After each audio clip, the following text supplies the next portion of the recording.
오늘 주시는 하나님 말씀 누가복음 12장 35절의 말씀을 봉독해 드리겠습니다. 허리에 띠를 띠고 등불을 켜고 서 있으라. 아멘.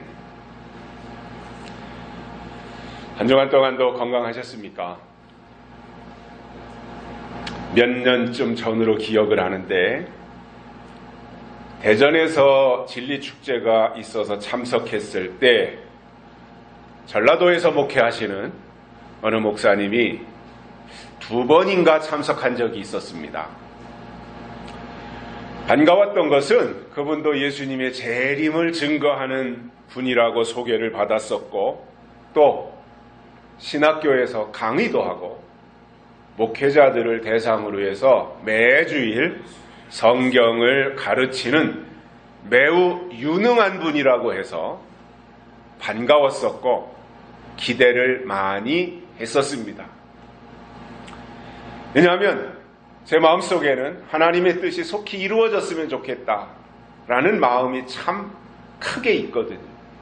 그래서 저보다도 더 많이 아는 분들이, 저보다도 더 뛰어난 분들이, 저보다도 더 예수님의 재림을 잘 설명하는 분들이 나타난다면 오히려 제가 그런 분들을 도울 수 있어서 참 좋겠다, 이러한 마음들이 제 속에는 늘 자리 잡고 있는데, 이렇게 소개를 받았을 때 그런 분이라고 하니까 제 마음속에 큰 기쁨이 있었습니다. 우리가 대전에서 모일 때 또는 서산에서 모일 때 진리축제라는 이름으로 모인 것이 이제 한 달에 한 번씩 모였고, 그때 모일 때마다 어떤 때는 하루 모여서 2번, 첫째 시간, 둘째 시간 2번으로 나누어서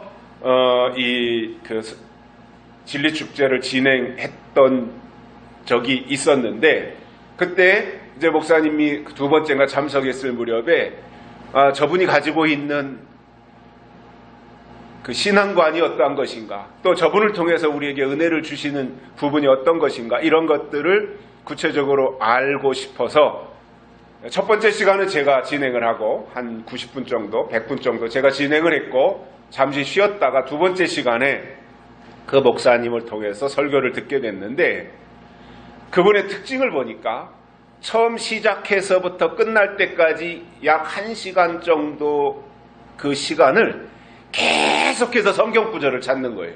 이 구절 찾고 거기와 또 연결된 또 다른 성경 구절을 또 찾고 또 찾고 또 찾고 계속해서 그렇게 성경 구절을 찾게 하니까 그 찾은 성경 구절이 수십 군데가 되다 보니까 정신이 없었습니다. 물론 그분이 받은 은사가 있고 또 나름대로 열정이 참 대단했는데, 그 나름대로는 어떻게든지 성경의 짝을 찾아서 성경으로 성경을 연결시키기 위해서 거기에 적합한 성경 구절을 찾아준 것이라고 이해를 하는데, 제 방식하고는 많은 차이가 있었고, 또 그 뒤로는 이렇게 왕래가 안 되고 연락도 끊겼습니다. 우리는 꼭 필요할 경우라면, 아주 중요하기 때문에 거의 우리가 주일날 예배는 그렇게 성경을 찾는 일은 없어요. 왜냐? 집중력이 떨어지기 때문에 저는 안 하는 거거든요. 그냥 말씀으로 계속 끌고 가는 거죠. 그럼에도 너무나 이것은 꼭 성경 구절을 찾아서 이런 말씀이 지금 이렇게 뒷받침해주고 있다라고 하는 내용들을 설명해야 될 경우에는 한두 구절 찾아서 확인을 하지만, 대개는 그냥 그날 주신 본문을 통해서 그 말씀의 뜻을 간파해가지고 그 속에 담긴 내용을 설명하는 것이 우리 교회의 특징입니다. 자, 우리가 매주일 예배 드리러 나오는 것은 설교를 통해서 하나님의 뜻이 무엇인지를 듣기 위함입니다. 그래서 그 하나님의 뜻을 파악하기 위해서 한두 구절의 성경 본문, 길어야 한 3절, 4절 정도의 본문, 성경 구절이 가다가 단락이 끊기면 저는 한 절이든 두 절이든 그게 그날 설교의 본문이 돼요. 그런데 문장이 안 끝나고 이어질 경우가 있잖아요. 그런 때는 한 뭐 네 절이든 세 절이든 이렇게까지도 이제 제가 본문을 정하게 되는데, 저는 그날 주신 그 주일에 그 예배에 주신 본문을 통해서 성경을 풀어주는 것이 중요하다 이렇게 생각을 합니다. 예수님이 십자가에 달려 돌아가시고 나자 예수님을 따르던 많은 사람들이 낙심하고 실망해서 자기 고향으로 돌아가는 장면들을 우리가 성경을 통해서 보게 되는데, 그날도 제자들이 이제 뚜벅뚜벅 그 힘없는 발걸음으로, 왜냐 예수님이 돌아가셨고 예수님이 무덤 속으로 들어가는 것을 다 목격했기 때문에 맥이 빠진 축 처진 어깨를 통해서 터벅터벅 자기들의 고향으로 각각 돌아가고 있는 그 상황 속에서 엠마오 마을에 당도했을 때 부활하신 예수님이 나타나셨어요.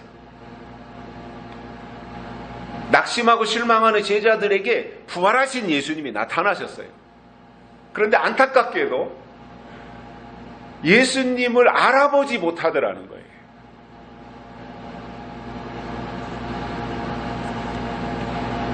그때 그 예수님이 성경을 풀어주셨어요.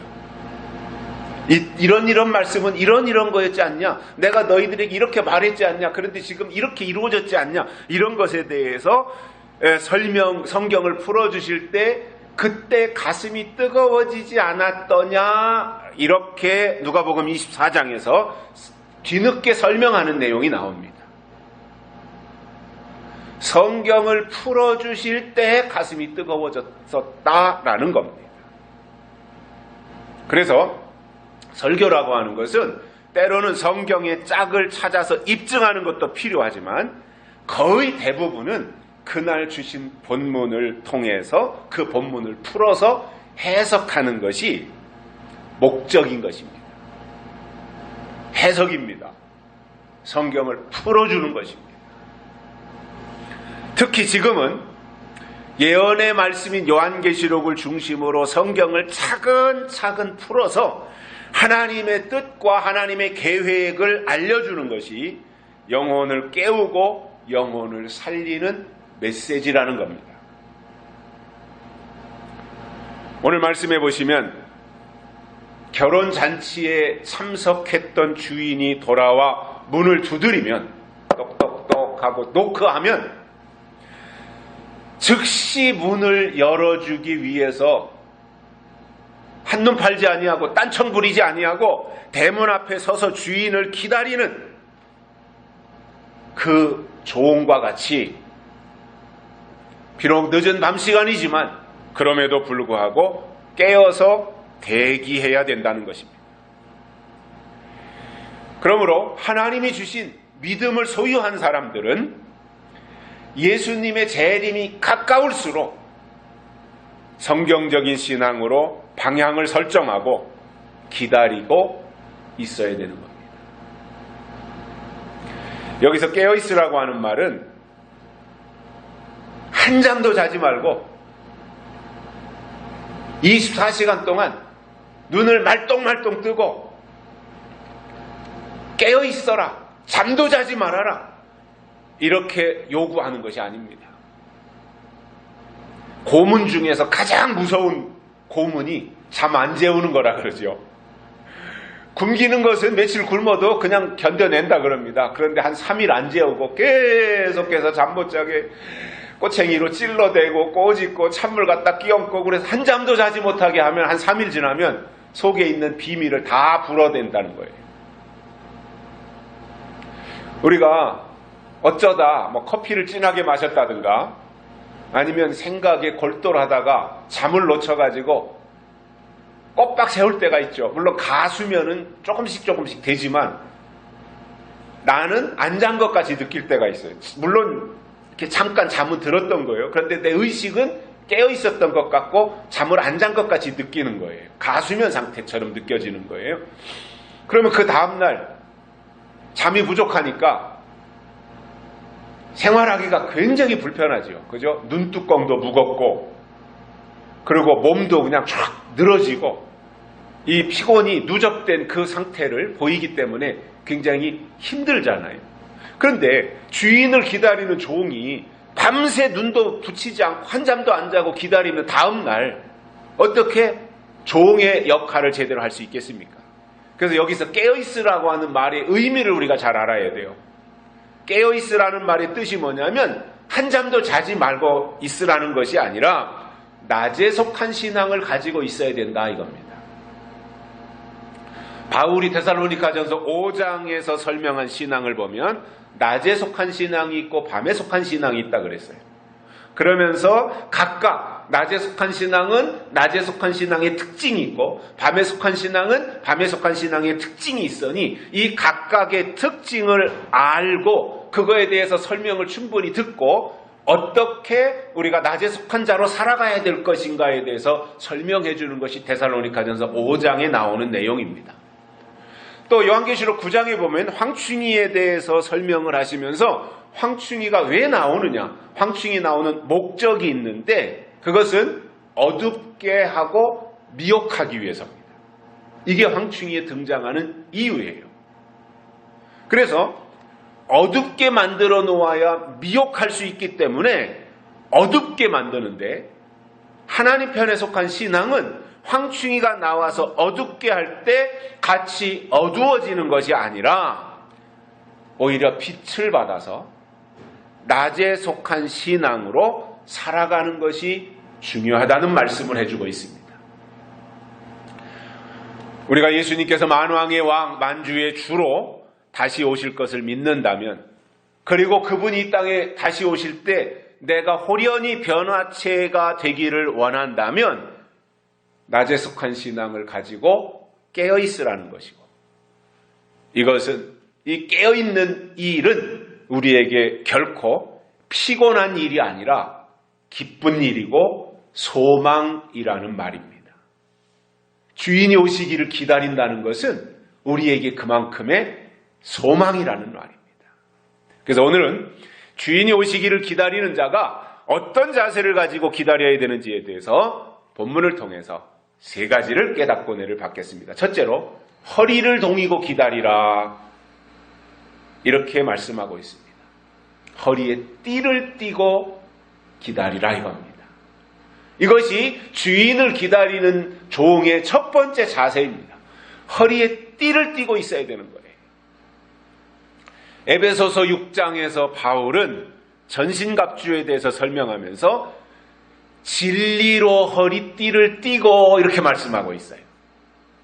허리띠가 진리라는 말이에요. 진리로 허리띠를 띠고,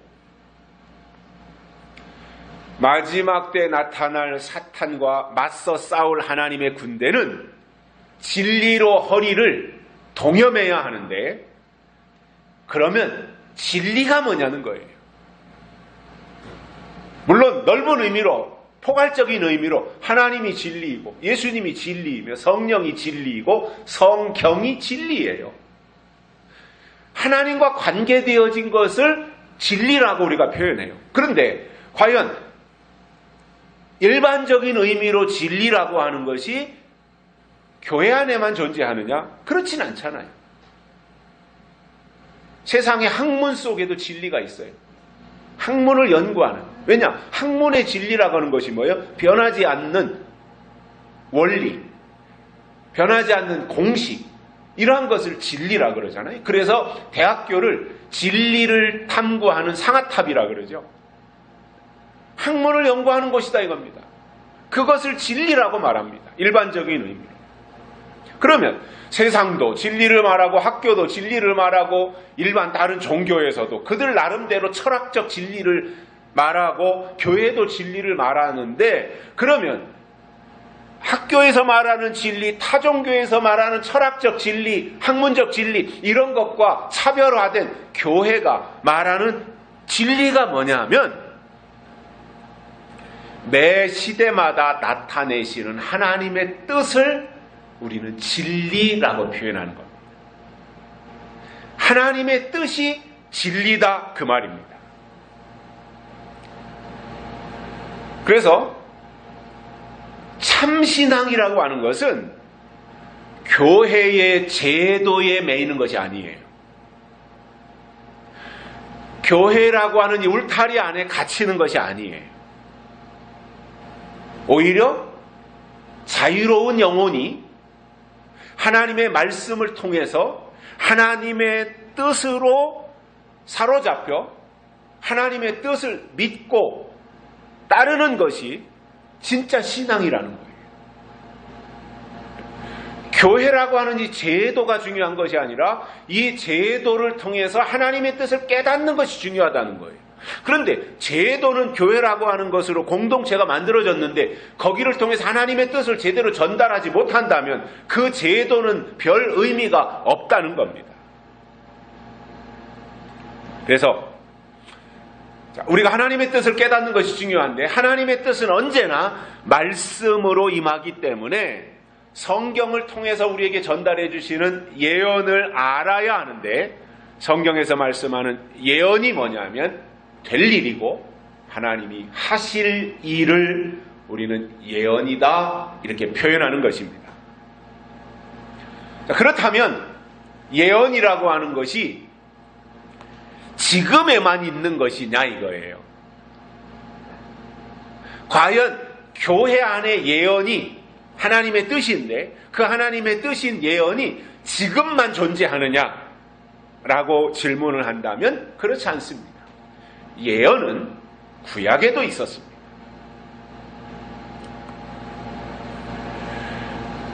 그래서 구약의 선지서는 다른 말로 예언서라고 하고 그 예언을 받아서 선포하는 일을 하는 선지자를 가리켜서 예언자다 이렇게 말합니다.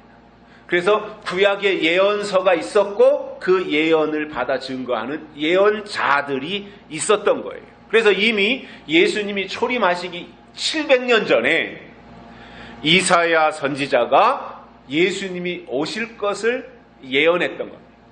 이게 우리 기독교입니다. 닥쳐서 되는 것이 아니라 이미 예언의 말씀이 몇백 년 전에 있고 그 일이 이제 익을 대로 익어서 나타날 때가 되면 나타나는 거예요.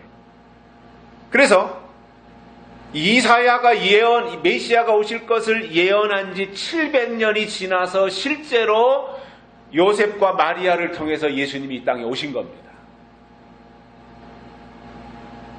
700년입니다. 7년도 아니고 7달도 아니고 70년 전에 이미 700년 전에 이미 예언한 거예요. 그래서 우리 기독교 신앙의 원리 또는 구조를 잘 알아야 돼요. 항상 예언을 먼저 주시고 때가 되면 예언이 이루어지는 거예요. 그래서 이루어진 예언은 더 이상 예언이 아니에요. 예언이 이루어지기 전까지는 예언으로 있지만 때가 돼서 예언이 이루어지면 더 이상 예언이 아니에요. 그러면 예언이 이루어지고 나면 기독교 신앙이라고 하는 것은 구약으로부터 하나님을 믿는 하나님의 백성들이 있고 하나님을 믿는 여호와 신앙이 있는데 그들에게 중요한 것이 예언이었다면 그러면 예언이 있었는데 때가 돼서 예언이 이루어졌으면 더 이상 예언이 없잖아요. 그러면 그때부터는 어떻게 되느냐라는 질문을 가지는 거예요. 하나님은 그렇게 되면 이루어진 그 시점에서 또 다른 선지자를 통해서 새로운 예언을 주시는 거예요. 그래서 예언을 주시고 이루어지면 예언이 완성되면 이제 지나간 것이 되잖아요. 그것을 역사라고 표현하는 거예요. 히스토리, 역사. 그래서 예언이 있고 때가 되면 예언이 이루어지면 이루어진 예언은 역사가 되고 그러면 하나님은 또 다른 예언을 주시고 그래서 지금까지 계속해서 예언을 주시고 그 예언이 이루어지고 다시 예언을 주시고 그 예언이 다시 이루어지고 이러한 것이 반복되어져서 여기까지 이르렀고 지금까지 완성되어 나타나는 것을 우리가 확인을 하게 된다는 거예요. 그래서 하나님이 주신 예언이 이마만큼 중요하다는 거예요. 그래서 기독교가 기독교인 이유는 하나님이 주신 예언이 있기 때문이다 이겁니다. 예언이 뭐예요? 미리 말씀해 주는 거잖아요. 그 일이 이루어지기 전에 미리 말씀해 주는 거예요. 예수님이 오시기 전에 예수님이 오신다는 말씀을 미리 해주시는 거예요. 마찬가지로 예수님이 다시 오실 때도 다시 오신다는 말씀을 미리 해주시는 거예요. 그러면 예수님이 초림하시기 전에 메시아가 오실 것을 이사야 선지자가 700년 전에 예언했고 미가가 예언했고 이러한 예언을 다 말씀했어요. 또 성령을 보내주신 때 성령을 보내주신다라고 하는 것이 요엘 선지자를 통해서 수백 년 전에 이미 예언했던 것이 마가다락방의 때가 되니까 임했던 거예요. 그러면 예수님이 다시 오실 것은 이미 2000년 전에 사도 요한이 밤모섬에서 받아서 기록했어요. 예수님이 다시 오시기 2000년 전에 사도 요한이 예언한 거예요. 그러면 그동안에 하나님이 미리 주신 모든 예언이 지금까지 다 이루어졌어요. 성경에 32,500가지나 되는 그 많은 예언들이 다 이루어졌어요. 남은 예언이 하나 있습니다. 예수님이 다시 오신다는 예언입니다. 그 예언이 얼마나 중요한지 신약 성경에만 318번이나 예수님이 다시 오신다는 예언이 기록되어 있습니다. 여러분, 성경에 있는 모든 예언이 다 이루어졌고 이제 남은 예언이 하나 있다면 그 예언도 때가 되면 반드시 이루어지는 겁니다. 그래서 우리는 그걸 믿는 거예요. 예언을 다른 말로 약속이라 그러는 거예요. 우리가 믿는 신앙은 약속신앙이에요. 우리는 약속의 말씀을 통해서 하나님을 믿는 거예요. 우리는 약속의 말씀을 통해서 그 약속이 이루어지기를 기다리고 믿는 거예요.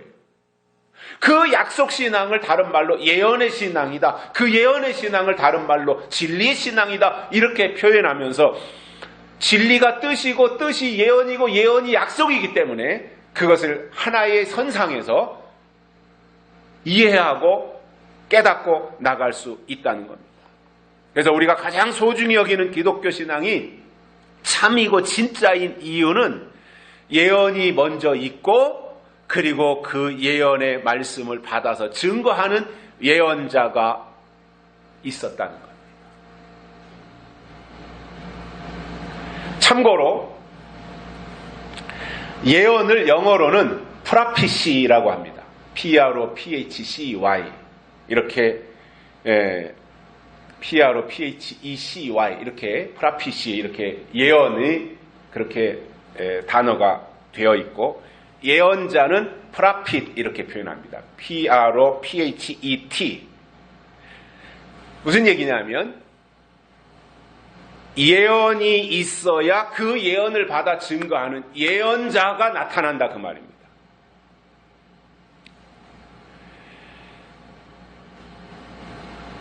그런데 매 시대마다 예언자가 나타나는데 문제는 참 예언자만 있다면 고민하거나 갈등할 이유가 없어요. 참 예언자, 참 선지자들만 있다면 그냥 그대로 받아들이면 되지만 구약에서도 거짓 선지자들이 있었다는 것을 보면서 지금도 똑같지 않겠냐는 것을 우리는 미루어 예측할 수 있게 된다는 거예요. 아니 그 구약에 하나님이 강권적으로 역사하셨던 그 구약에 선지자들을 통해서 아주 현장에서 하나님의 역사를 입증했던 그 시대에도 거짓 선지자들이 있었다면 지금 이 시대는 어떻겠냐라는 거지요. 거짓 선지자는 한두 명이 아니라 예수님이 말씀하신 것을 보면 많은 사람들이 내 이름으로 와서 이르되 나는 그리스도라 하여 많은 사람들을 미혹해 하니라 이렇게 말씀하고 있습니다. 내가 그리스도다 이렇게 말하는 사람들이 많이 나타난다는 거예요. 또 사도 요한은 영을 다 믿지 말고 영들이 하나님께 속하였나 시험하라. 왜냐? 많은 거짓 선지자가 세상에 나왔음이니라 이렇게 말씀하셨습니다.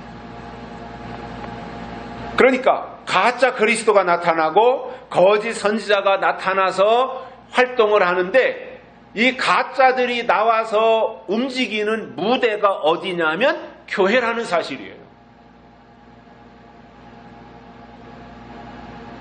교회는 안전지대가 아니고 교회는 피난처가 아니라 오히려 마지막 때 교회는 거짓 그리스도와 가짜 그리스도와 거짓 선지자들이 활동하는 주 무대가 교회라는 사실이에요.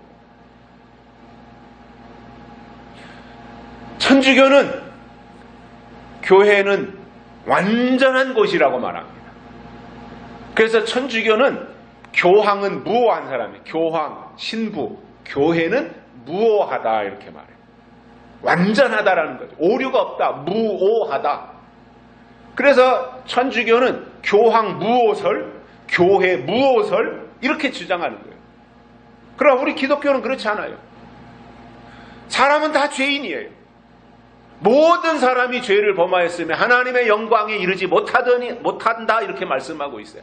그 말씀을 근거로 해서 우리는 다 죄인이고 다 예수님 앞에 나가야 되고 십자가 앞에 나가야 되고 그리고 하나님의 은혜를 입어야 되고 이것이 우리 기독교 신앙이잖아요.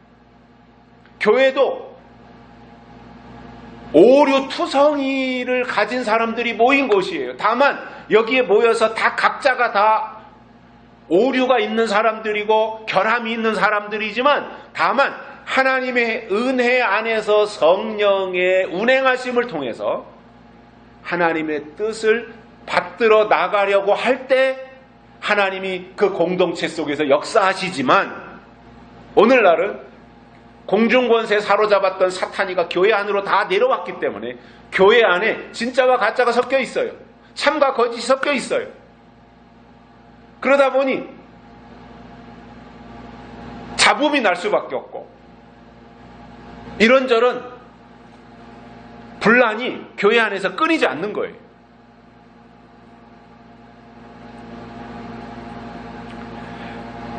그래서 마지막 때 신앙은 교회가 하는 일은 다 하나님의 일이야. 이렇게 생각하고 무턱대고 쫓아갈 것이 아니라 그 교회가 주장하는 내용이 아니면 그 설교자가 하는 설교가 성경과 맞는지 분석해서 옳은지 그른지를 확인한 이후에 받아들이고 따라야 된다는 겁니다. 그래서 주인을 기다리는 자들은 먼저 허리에 띠를 떼어야 된다는 거죠. 그 허리띠가 진리라고 했기 때문에 진리의 허리띠라고 했기 때문에 내 몸을 지탱하는 내 신앙을 지탱하는 중심에 진리가 있어야 된다 그 말이에요. 출애굽기 12장에 보면 히브리 민족이 430년 만에 애굽을 탈출합니다. 역사적인 순간이죠. 그죠? 430년 만에 얼마나 감격이겠어요.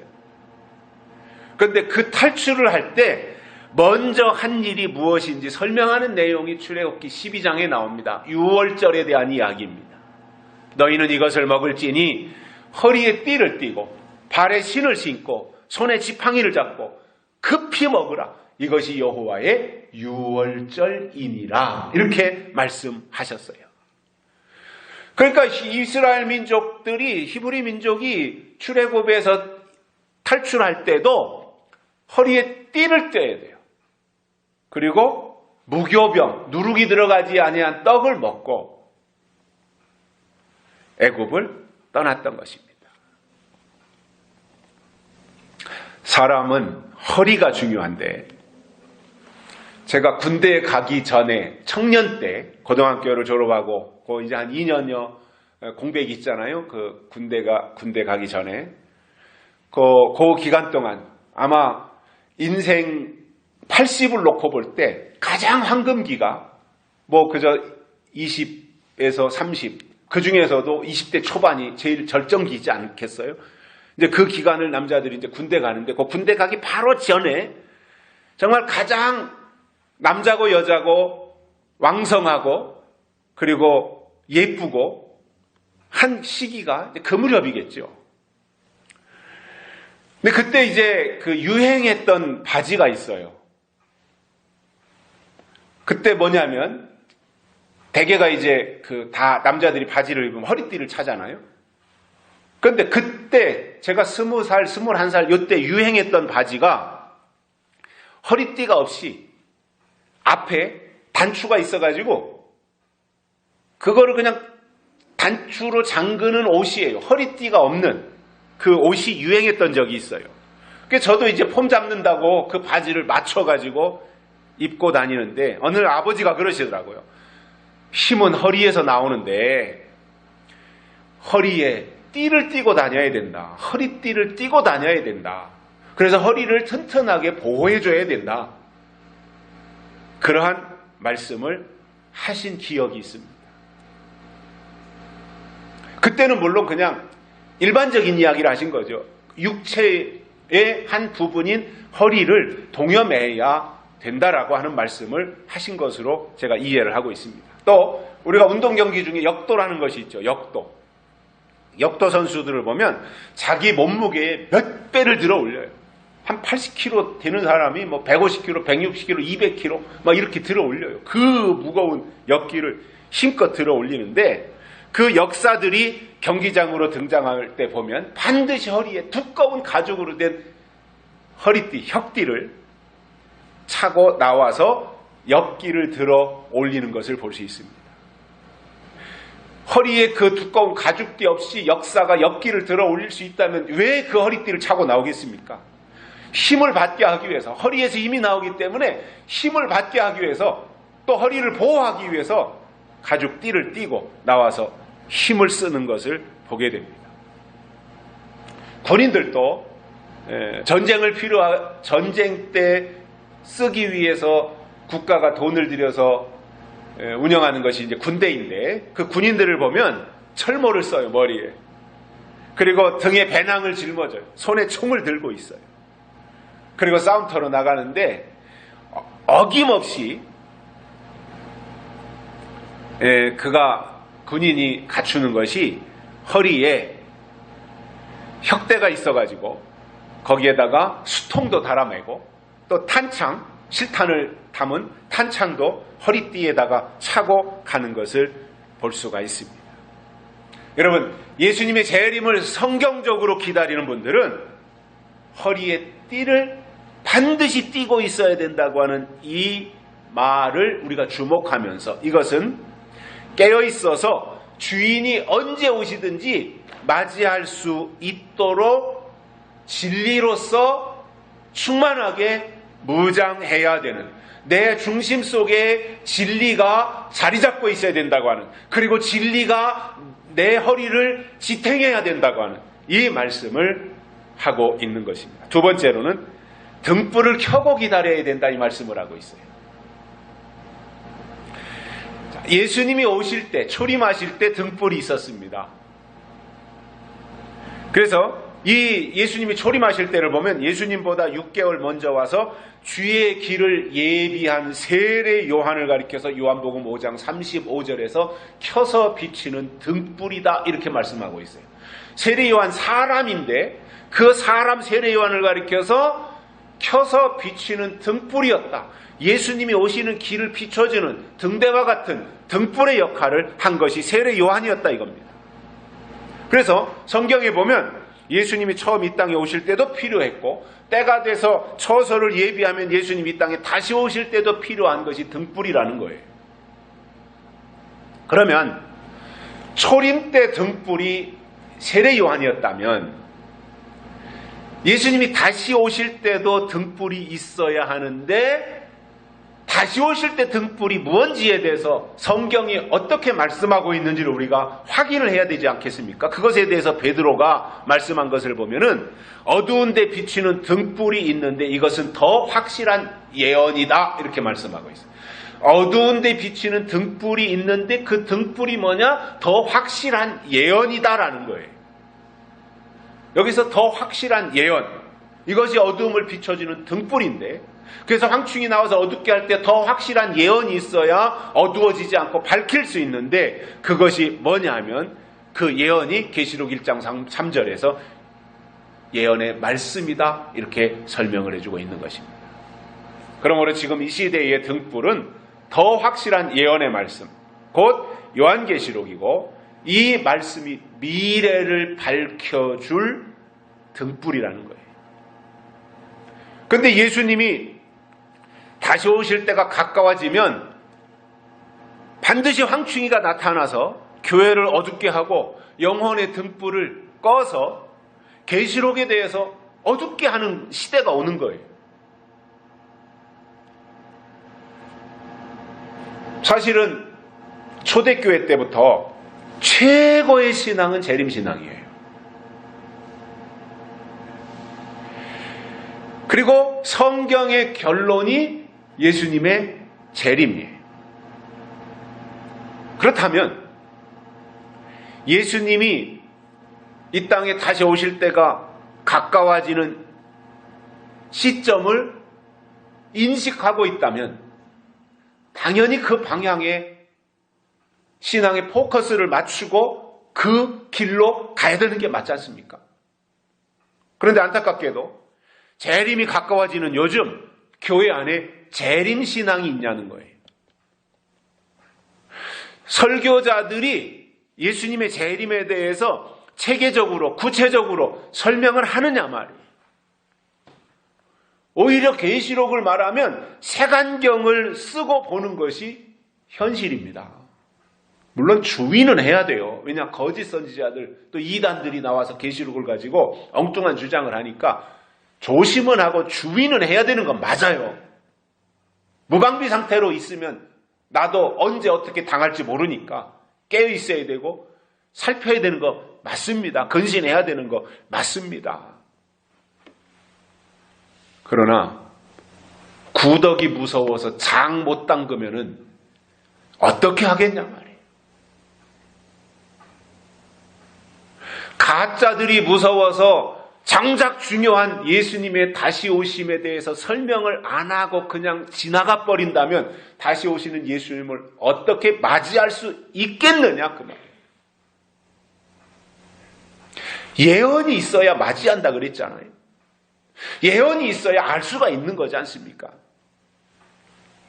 그래서 우리는 사람들이 색안경을 쓰고 보든 아니면 망원경을 가지고 보든 때로는 현미경을 가지고 들여다보든 우리는 성경을 통해서 하나님의 뜻을 깨닫고 이 시대를 밝히는 등불이 되자는 것이고, 그래서 내 심령을 밝혀야 될 뿐만 아니라 내 주변을 밝히는 역할을 하자는 겁니다. 어두워질 때 어두워지지 말자는 거예요. 구약의 성막을 보면 성막 안에 7 등잔이 있어서 그 불빛으로 성막을 밝혔어요. 7개의 등잔에 불을 붙여가지고 그 불을 꺼뜨리지 아니하고 계속해서 그 불을 날마다 계속해서 24시간 동안 켜놓고 성소 안을 밝히는 일을 했던 거예요. 그래서 그때 당시에 제사장들이 하는 일이 뭐냐면 성막을 돌보는 거예요. 그래서 성막 안에는 성소가 있고 지성소가 있잖아요. 성소 안에는 제사장들이 있었고 성막은 지성소는 대제사장들이 1년에 한 번 들어가는 자리거든요. 그러니까 늘 성소 안에 일반적인 그 제사지는 거기에 떡상이 있고 분향단이 있고 그리고 7 등대가 있잖아요. 그래서 양쪽에 등대와 향단이 있고 앞에 진설병 떡상이 있어서 그것을 늘 관리하는 거예요. 그래서 향을 올려드리고 하나님께, 그리고 불을 밝히고 일주일에 한 번씩 떡상을 새롭게 만들어서 떡을 하나님께 올려드리고, 이 역할이 제사장들의 역할인데, 그렇기 때문에 제사장들은 늘 향을 꺼뜨리지 않았고 7 등잔에 등불을 꺼뜨리지 않기 위해서 날마다 등잔 관리를 하는 거예요. 거기에 끓음이 올라오지 않도록 심지에 똥을 제거하고, 그리고 등잔에 기름을 붓고 등불이 꺼지지 않도록 날마다 관리하는 역할이 제사장들의 역할이었습니다. 지금도 마찬가지인 겁니다.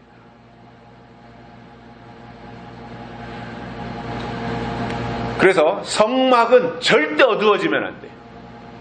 왜냐? 거기 하나님이 계신 곳이기 때문에 하나님이 계신 성막이 어두워진다는 것은 얼마나 큰일 날 일이잖아요. 어둠이라고 하는 것 자체가 사탄과 관련 있는 것이고 황충이와 관련된 것인데 하나님이 계신 지성소, 성소가 어두워진다고 하는 것은 이거는 큰일 날 일이죠. 하나님의 약속을 증거하는 곳이 영적으로 어두워진다면 그것은 말도 안 되는 일인 거잖아요. 그래서 항상 빛을 밝혔던 것이고 제사장들은 등잔관리, 기름관리에 소홀함이 없어야 됐던 겁니다. 그래서 성막의 불을 밝히는 역할을 하기 위해서 등잔과 기름은 항상 같이 있어야 역할을 하는데 등불은 더 확실한 예언이라 그랬죠? 예언의 말씀. 이게 등불이고 기름은 성령이잖아요. 보혜사 성령. 그래서 예언의 말씀에다가 성령의 기름 부으심이 있다면 등불은 꺼지지 아니하고 계속해서 불을 밝히게 된다는 것입니다. 그 역할이 주인을 기다리는 종의 두 번째 특징이라는 겁니다. 세 번째로는 서서 기다려야 됩니다. 히브리 민족이 출애굽을 하고 광야를 향해서 행진을 시작한 지 얼마 되지 않았을 때 홍해바다를 만났어요. 근데 그때까지만 해도 이스라엘 백성들이 별 생각이 없었어요. 홍해바다 있네. 엄청 크네. 우리가 말로 소문 듣던 것보다 훨씬 더 홍해바다 큰데? 뭐 이런 식으로 이제 자기들끼리 넋두리를 하고 히히덕거리고 웃고 뭐 이러고 있었겠죠. 그때까지만 해도. 그런데 잠시 뒤에 애굽의 군대가 쫓아온다고 하는 말을 듣고는 그때부터 술렁거리기 시작했습니다. 앞에 있는 홍해가 엄청난 장애물로 등장을 한 거예요. 그걸 건널 수가 없잖아요. 헤쳐나갈 수가 없잖아요, 지금. 그리고 뒤에서는 애굽의 군대가 쫓아오는 상황에서 진퇴양난이 된 겁니다. 그러다 보니까 우왕좌왕하고 막 아우성을 치고 울부짖는 소리가 나오고 이러한 가운데서 모세가 백성들에게 한 말이 있습니다. 가만히 서서 여호와께서 오늘날 너희에게 행하시는 구원을 보라. 이렇게 말씀했어요.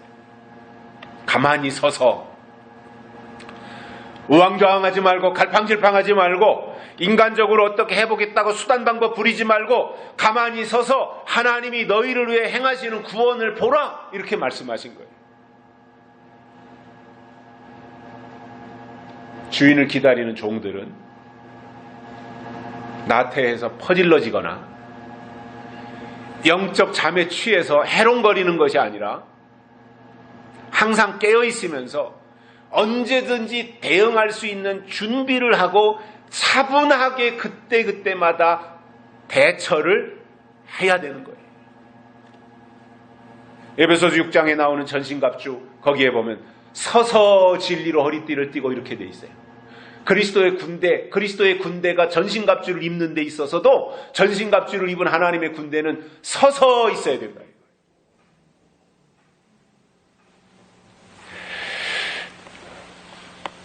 그러면서 하나님이 하시는 일을 기다리고 있다라는 겁니다. 아무것도 안 하라는 말이 아니에요. 하나님이 하시는 일을 기대하고 기다리라는 거예요. 내가 하려고 하는 것이 아니라 하나님이 하실 때까지 기다리라는 거예요. 제가 젊었을 때를 돌이켜보면 제가 뭔가를 하려고 시도했던 적이 참 많았습니다.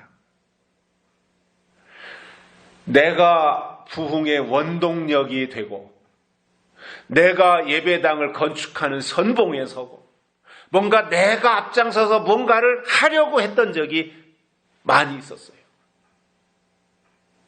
다 실패한 거죠. 그러니까 제가 이렇게 젊은 날, 물론 열정이 앞서니까 그랬다고도 보지만 또 그런 것들이 또 젊음의 상징이라고도 볼 수 있지만 지나놓고 저 자신을 돌아보니까 하나님의 이름을 간판으로 내걸어 놓고 내가 하려고 했더라 이겁니다. 그러나 나이가 좀 들면서 저 자신을 이렇게 늘 추스리는 것은 내가 하려던 것에서 나는 뒤로 물러서고, 내가 앞장서서 과거에 하려고 했다면 이제 나는 뒤로 물러서고, 이제는 필요하시다면 하나님이 나를 부리셔서 일하시겠지.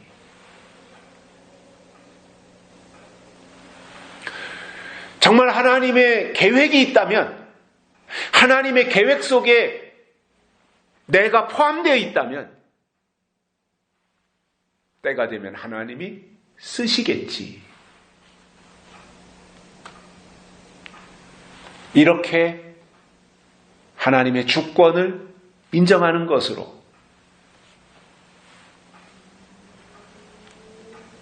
저 자신이 바뀌어가면서 그때까지 하나님의 마음에 들도록 준비하며 기다리고 살자는 쪽으로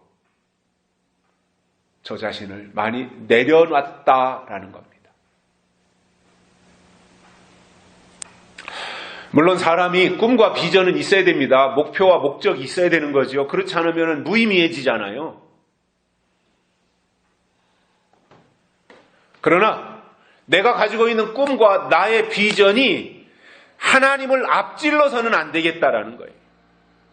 오히려 하나님의 손에 내가 붙잡혀서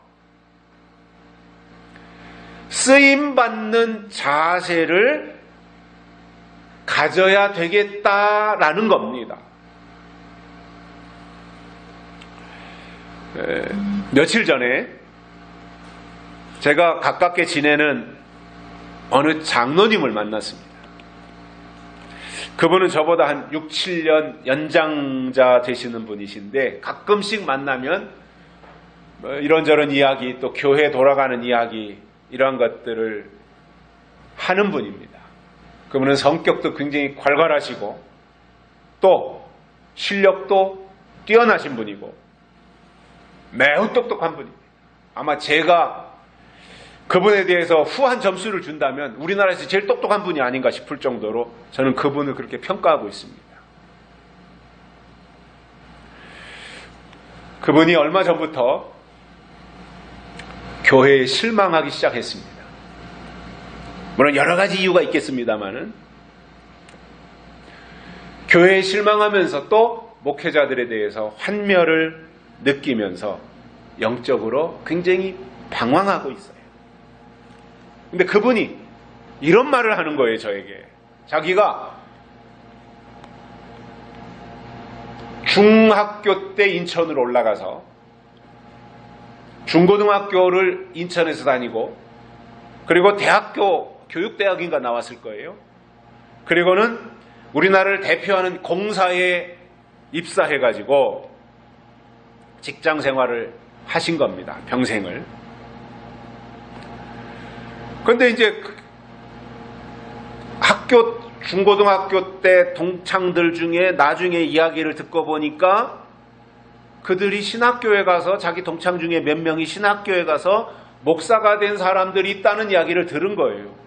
그러니까 자기가 그냥 평상시에 평범하게 신앙생활 할 때는 아이 귀한 일이다. 우리 동창 중에도 목사님이 몇 명이 나왔구나. 아무개가 목사님이 됐구나. 이렇게 생각을 하면서 자기가 바쁘니까 친구들, 목회하는 친구들을 돌아볼 새도 없이 자기가 장로이지만 자기 역할에 매우 충실하게 살다가 최근 교회에 대한 회의가 들면서 자기 동창 목회자들은 어떻게 목회를 하고 있는가를 쭉 이제 확인해 봤답니다. 그때 학교 다닐 때 걔네들이 같이 공부했는데 걔네들이 어떤 애들이었나 이런 것들을 확인해 보니까 다 공부도 못하고 실력도 없는 사람들이 신학교에 가가지고 목사가 돼 있더라 이 말이에요.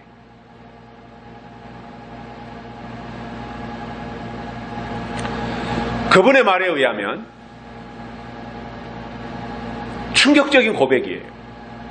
뭐냐면 자기는 요즘 그런 생각을 한다는 거예요. 과연 지금 목사들 속에 하나님이 계시냐, 이거를 굉장히 고민하고 있다.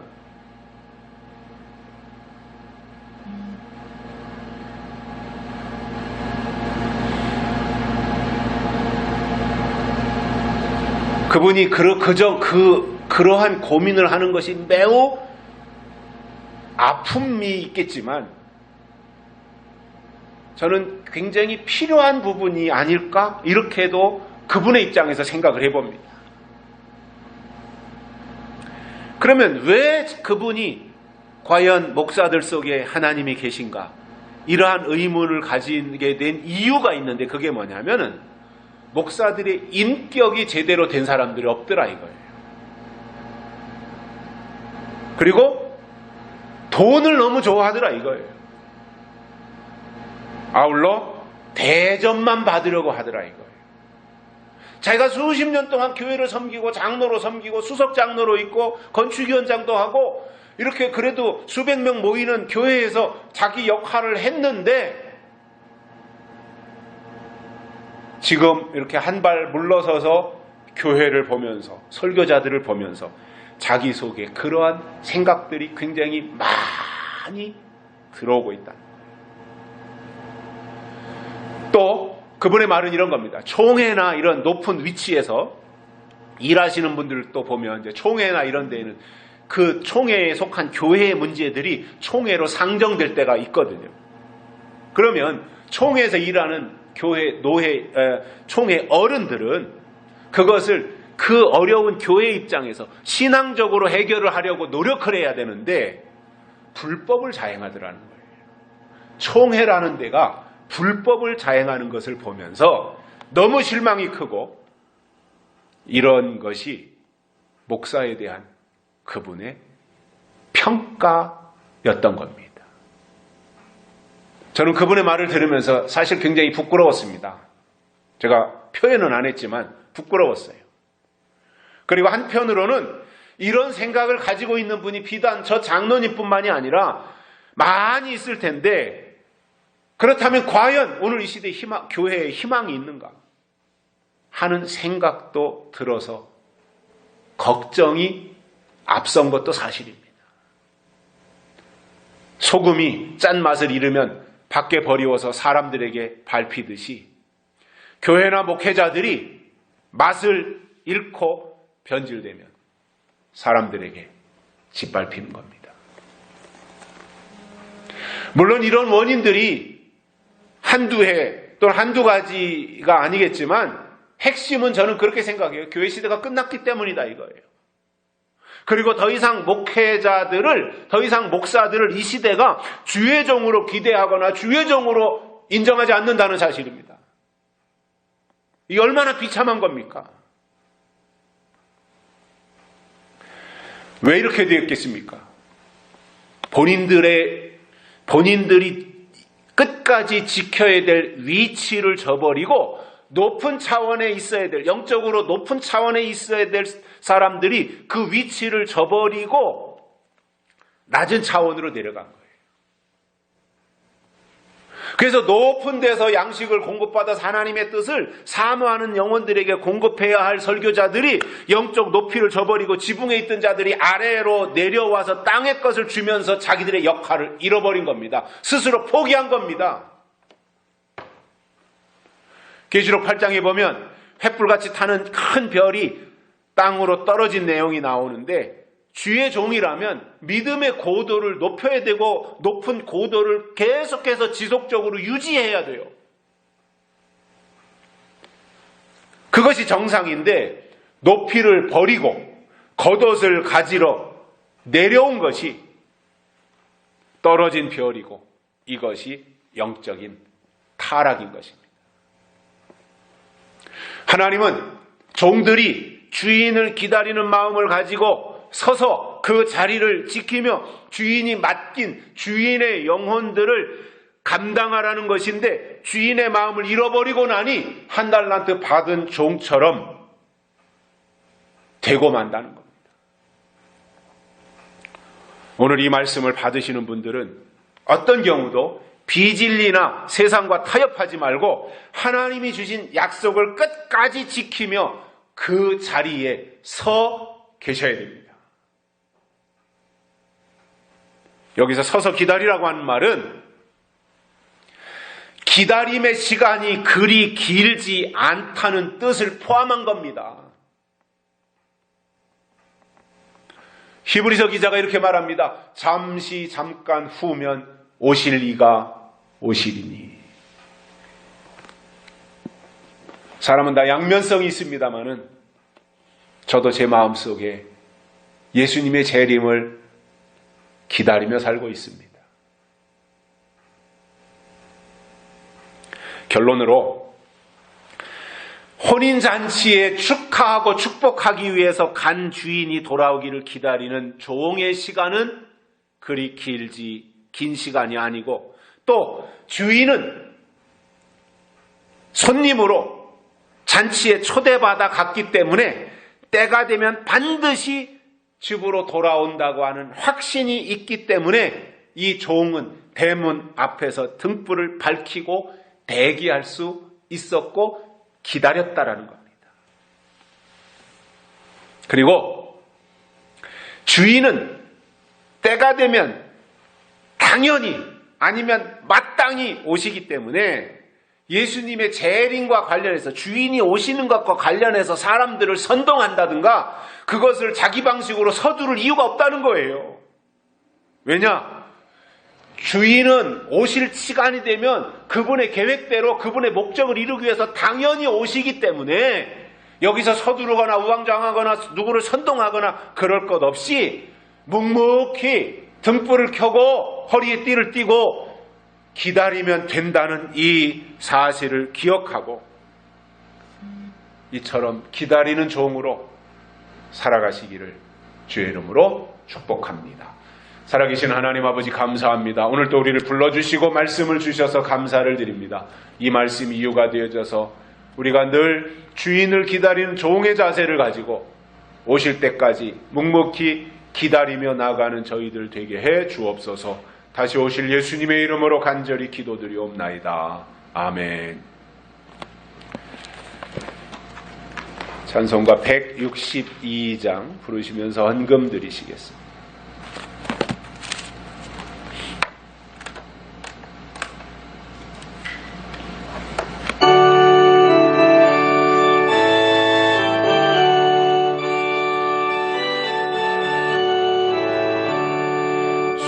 대신 예수께서 다시 오실 때 밝은 등불 들고 나갈 준비 됐느냐. 그날 밤에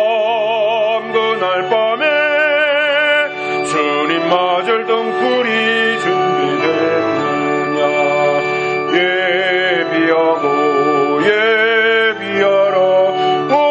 우리 신랑 예수 오실 때 밝은 등불 손에 들고 기쁨으로 주를 맞게. 4절입니다. 그날 밤의 영화로운 혼인 자리에 기뻐하며 할렐루야 찬송